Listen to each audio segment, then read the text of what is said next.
আসসালামু আলাইকুম, সবাই কেমন আছেন? আশা করছি সবাই ভালো আছেন। আমরাও আল্লাহর রহমতে ভালো আছি। মিনারা সিদ্দিকী ব্লগে আপনাদের সবাইকে স্বাগতম জানিয়ে আজকের ভিডিওটা শুরু করলাম। এই তো আমার ছেলে সকালবেলা নাস্তা খেয়ে নিতেছে, পরোটা ডাল ভাজি, আর আমি এখানে চা দিয়ে নাস্তা খাবো। অনেক রকমের নাস্তাই নিছি, কোনটা খাই বলতে পারি না আর কি। এত ভারী খাবার তো খাবো না, অল্প একটু খাবো। এতে রুটি দিয়ে চা দিয়ে খাইতেছি। আর এখানে আমি লেক্সাস বিস্কুট নিয়ে নিছি, এই বিস্কুটটা আমার খুবই পছন্দ, সেটা চা দিয়ে ভিজে এখন খেয়ে নিতেছি। এখন রান্নাঘরে যাব। এখানে মা উস্তা আলু কেটে রাখছে, তারপর মূলা সিদ্ধ বসাইছি, মূলা দিয়ে পুঁটি মাছ দিয়ে রান্না করবো আজকে। এখন চুলায় কড়াই বসাই দিয়েছি, মাছগুলো কেটে ধুয়ে নিছি ভালোভাবে। এই মাছগুলো আমার বড় বোন, মেজো বোন আমাকে দিয়েছিল, সরি রাতুলের মা দিয়েছিল। এই মাছগুলো এখন আমি ভেজে নেব, মূলা দিয়ে রান্না করব। তারপর চুলা তেল বসাই দিছি, এখন মাছে নুন হলুদ মেখে দিছি, মাছটা ভাজি করতে বসাই দিছি। বোনকে শুধু বলছিলাম আমার পুঁটি মাছ খেতে মন চায়, সে পাঠাই দিছে। আর এখানে আমার মা গ্রাম থেকে যে ডালগুলো পাঠাইছিল ওগুলো প্রসেসিং করতেছে। আগে ভেজে নিছে খোলায়, এখন উনি এই তো এগুলো ভালোভাবে ভেঙে নিতেছে বস্তার উপরে পুঁতা দিয়ে। আর আমার কিউটি বেবি দেখতেছে ওর নানি যে এরকম করে, ও তো ঠিক সেই রকমই করতেছে। তারপরে তো ময়না পাখি চেয়ে দেখতেছে কি করতেছে। এখন রান্নাঘরে আসলাম আবার। মূলাটা সিদ্ধ হয়েছে, মাছটা ভাজা হয়েছে, আর এক পাশ উল্টে দিব। এতে উল্টে দিতেছি। এখন পুঁটি মাছ দিয়ে মূলা দিয়ে রান্না করব। ভিডিওটা দেখার আগে একটি লাইক দিয়ে দেখার অনুরোধ রইল।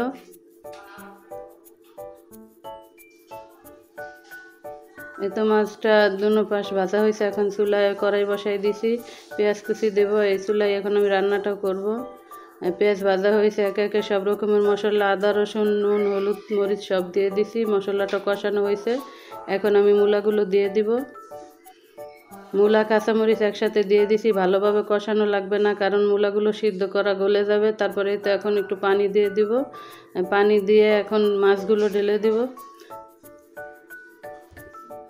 এটা পাশের চুলায় দিয়ে এখন আমি উস্তাটা ভাজি করে নিব। সব প্রতিবারের মতো এই তো উস্তার ভিতরে একটু বেশি করে পেঁয়াজ কুচি দেই, আর কোনো হলুদ মরিচ দিই না, কাঁচামরিচ আর লবণ দেই, সাদা সাদা করে ভাজিটা করি। এভাবে ভাজি করলে আমার বাচ্চারা পছন্দ করে, তাই তো এভাবেই ভাজিটা করি।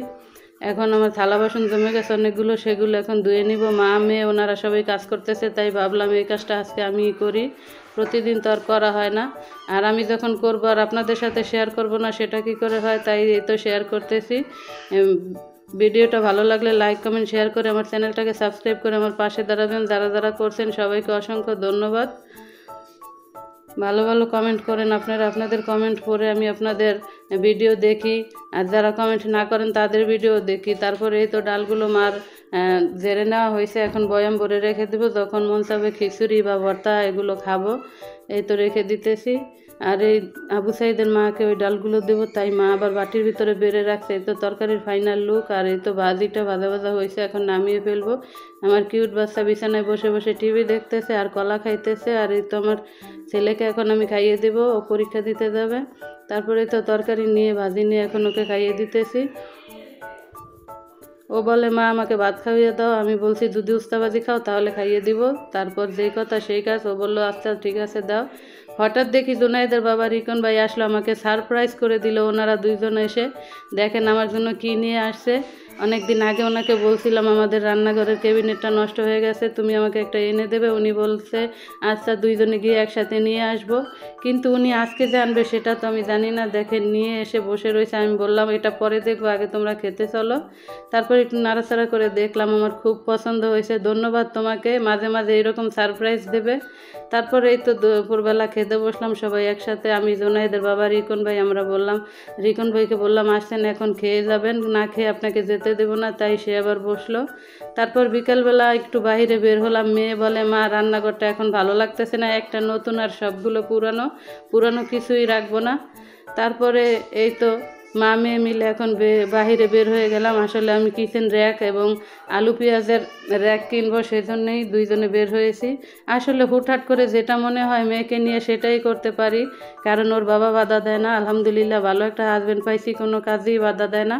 তারপরেই তো দোকানে চলে গেলাম। এখানে গিয়ে এখন দেখি কি কি পছন্দ হয়, কি কি নিয়ে আসতে পারি।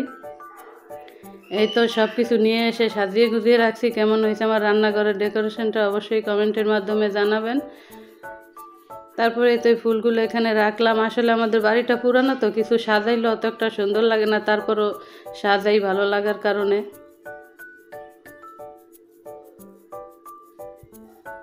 এখন খুলে খুলে দেখতেছি। আর আমার মা কি করছে, আমার জন্য 3-4 রকমের ভর্তা বানাইছে। ভর্তা দেখে তো আমি পুরাই খুশি। সন্ধ্যার পরে রান্নাঘরে গিয়ে দেখি অনেক রকমের ভর্তা বানাইছে। তারপরে এই তো এখন এই ভর্তাগুলো আমি খাবো, আমার খুবই পছন্দ। ডালের ভর্তা, তারপরে মরিচ, শুটকি, এগুলো ভর্তা বানাইছে। এখন আমি ভাত নিয়ে বসছি, এগুলো দিয়ে খাবো।